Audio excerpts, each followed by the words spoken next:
Yala Sangha. So today is day 16. Quite often when we do a physical yoga practice, we use some props. We might use a yoga block, we might use a strap, we might use a bolster, we might use something to sit on. Today we're going to use a strap. Now you can, if you have a yoga strap, you can use a yoga strap. If you have a tie, you can use a tie, or a belt. You can use a belt, it doesn't really matter. Just something that you can lengthen out with your arms, or you can lengthen out with your with one hand at a time, okay? Or you can wrap around something, okay? You can also use a pair of tights, if you have tights or stockings, if there is such a thing anymore. So our practice is supported by these props, and sometimes we in life need some support, and one of the things that I do in the rehabs is really encourage people to seek out the supports that are helpful for them, and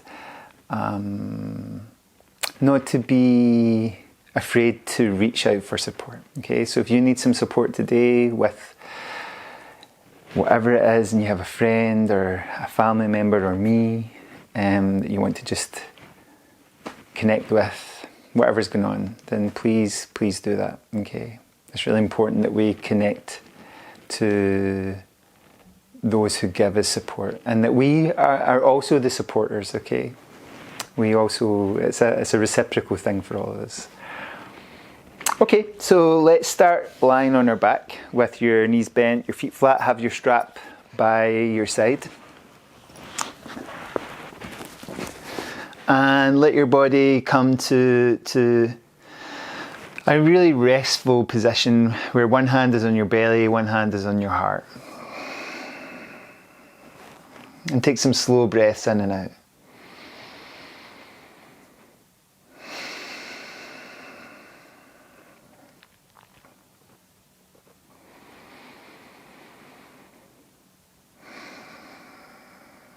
And then let your hands rest on the floor.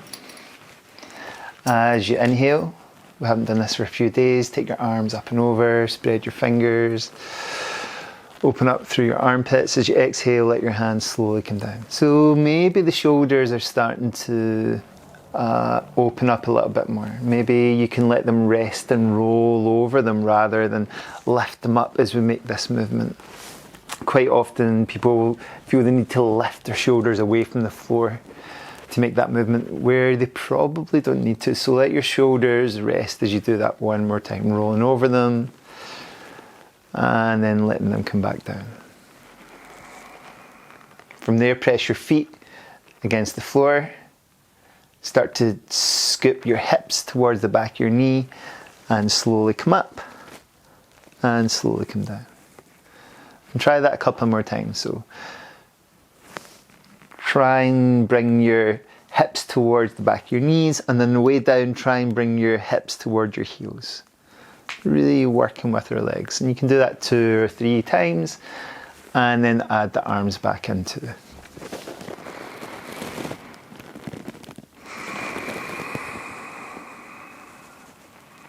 Try and make the breath smooth. Okay?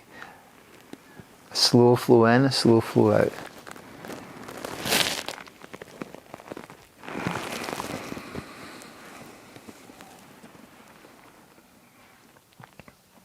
One last time.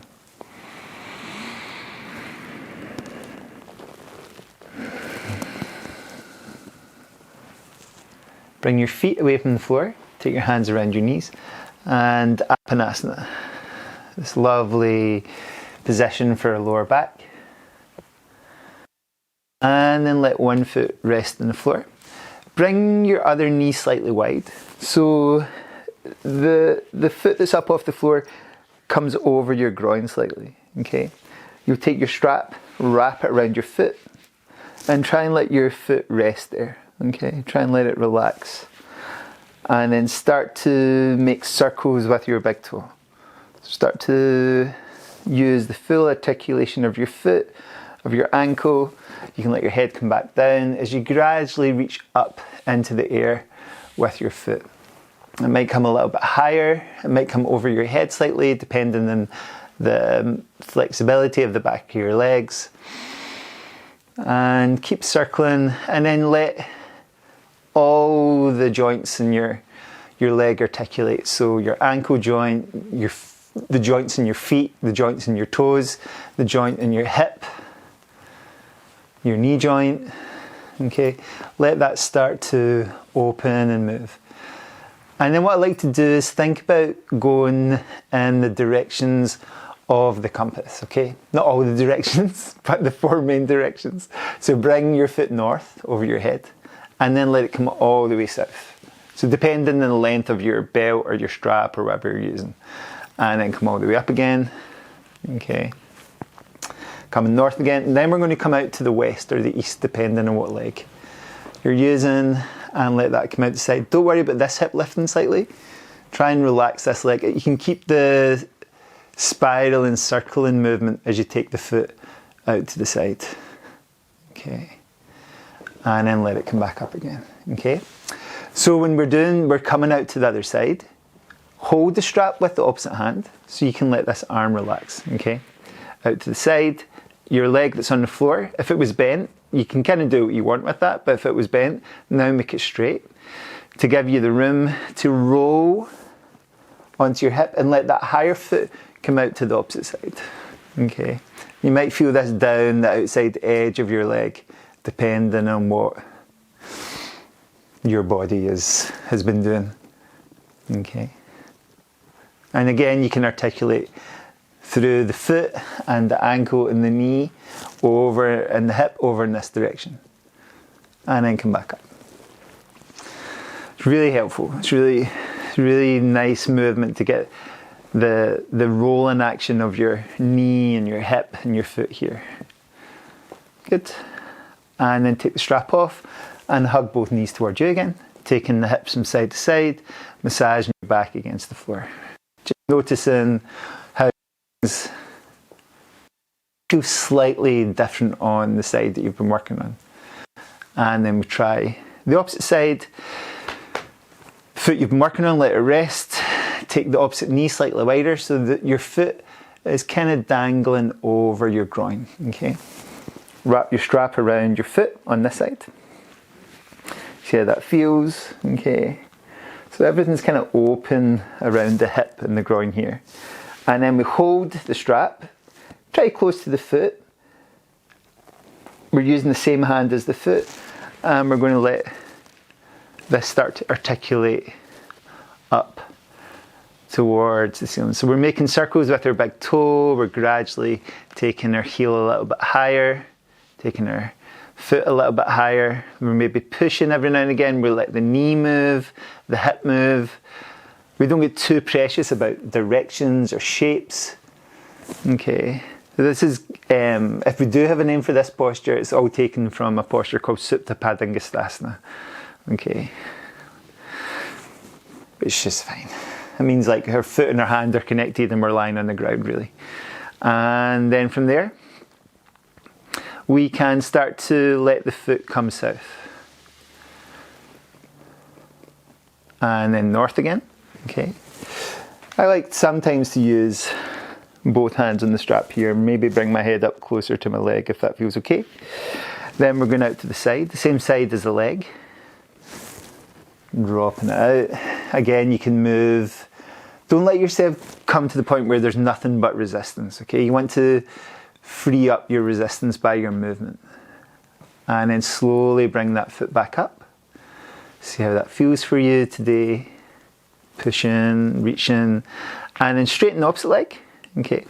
Hold the strap around your foot and let that foot come out the side. So you're rolling onto your side and your arms staying out to the opposite side. And your foot, again, you can articulate it, push it away. You can look out over your opposite hand if that's helpful for you. Keep your breath nice and slow and easy and push that away. Okay. And then hug both knees towards you. I would normally in a class do each leg twice. Okay. So I'm going to leave that with you to decide if you want to rewind it and do each leg again. Remember what I said, you can't go too deep, you can only go too fast, right? So go slow, take your time with that. I want to do another movement that we use the strap for, but this is for our shoulders. So roll out, I pointed to your shoulders just in case you forgot where they were there. Okay, roll out to the side, push into the floor and come to a seated position. And once you find a comfortable seated position, shuffle your hips back. Now again, this is your practice. If you have time to stand up and sit down, to kneel, squat, all these other things we've been playing with, you're welcome to do that today. If you have time. You might find time later, but today, in terms of what we are going to cover today, or I'm going to cover today, is that movement for our legs and now some movement for our shoulders, okay? So take your strap. If you have a yoga strap, hold the metal part so it doesn't swing about, and extend through your hands. And let your hands come to rest on the ground. Now we're going to just bring that up over your head and let it come back. If you want to sit on a block or a bolster or some cushions, do that and come up and over. And try this to maybe 3 times, okay? If you want to do it with your eyes closed, do it with your eyes closed, okay? I'm just kind of changing and playing with the position of my hands, okay? So they're sometimes a little closer, sometimes a little wider, sometimes I need to deliberately widen them and then let them come down, okay? And forward and down, okay? And then roll through your shoulders, okay? See how that feels for you. Good. And then now, if you have a really long strap, you might want to double it up. And so your hands are a little closer, and now when you come up, you let your arms go slightly back, okay? Good.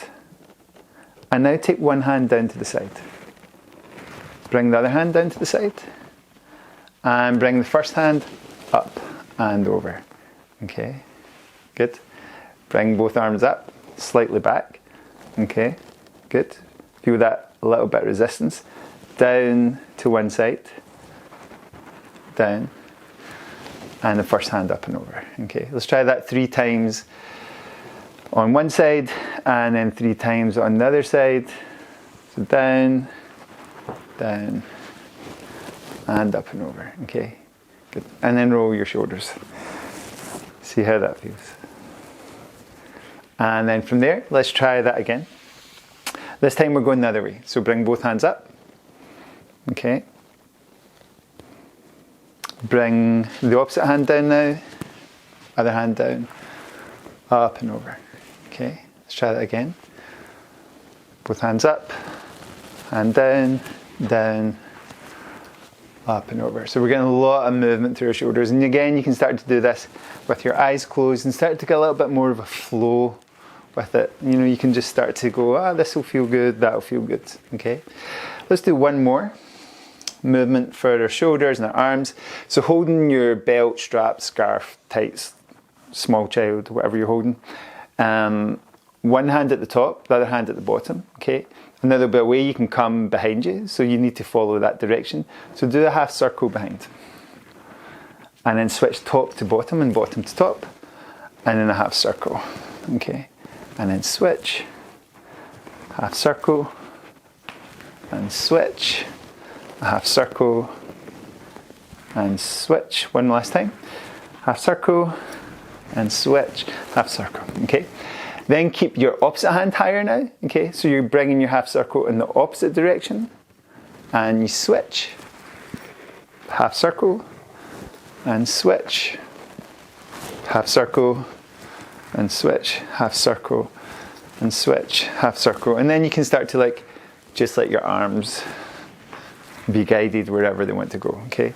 Some of the things we've done already, up and overs, taking the strap around your head. I find this was a really helpful sequence to learn. I used to get a little bit of pain on the bike after 2, maybe 3 hours, where my shoulder would ache quite a lot, and I really feel like it was that sequence that helped mobilise whatever needed mobilised, liberate whatever needed liberated, free up whatever needed freed up. Okay. So if you are lean your shoulders a little mobile, that's a really helpful sequence. Okay, let's come to a seated position today that feels helpful and useful for you. Okay, I want to talk a little bit about breathing. We've been doing lots of focus on our breath each day.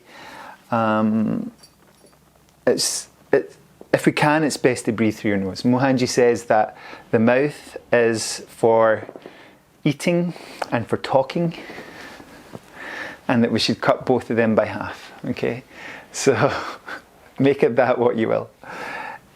So once you come to a comfortable seat, try and breathe in and out through your nose, right? And if you are exercising, one of the things I'm going to focus on this year for myself is to try and breathe nasally as I run, okay? Which is a real practice and a skill to develop. So once you're settled and your heart rate's come down, if it was a wee bit elevated from the movement of your arms and shoulders, start to slowly breathe in and out through your nose.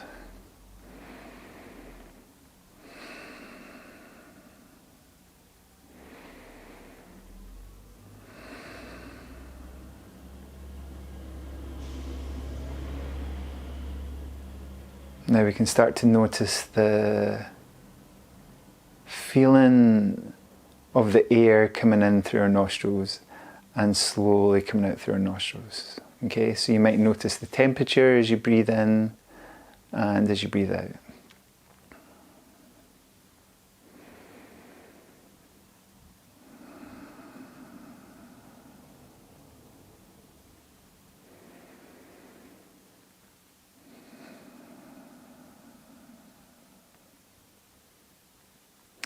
You might notice the sound of your breath. So the sound is a real indicator of the smoothness of our breath, okay? So we can feel our breath for sure and notice whether it's smooth, but also the sound indicates whether it's smooth or not too. So see if you can make the focus of your attention the sound of your breath.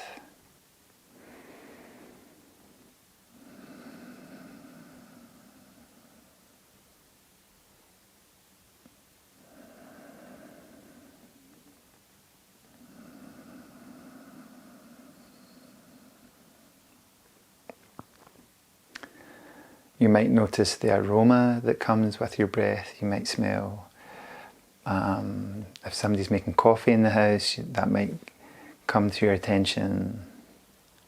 But see if you can notice the aroma.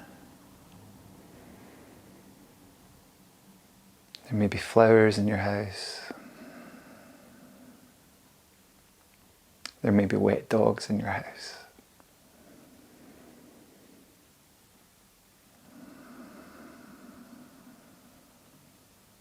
Try and let your body sink into the ground. Whether you decide to lie on your back for the next couple of minutes or whether you decide to stay seated.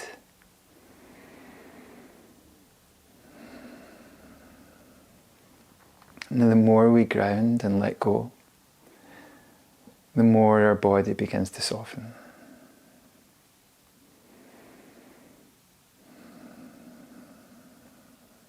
And that resistance and tension starts to go.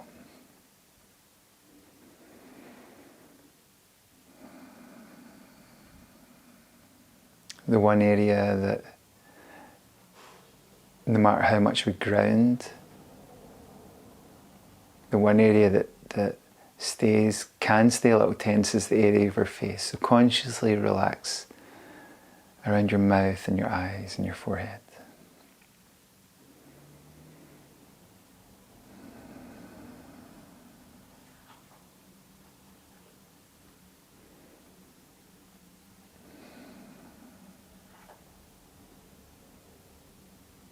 The rest of the body lets go the more we connect to the ground. the more we give to the ground. We have to consciously let go of the tension we hold in our face.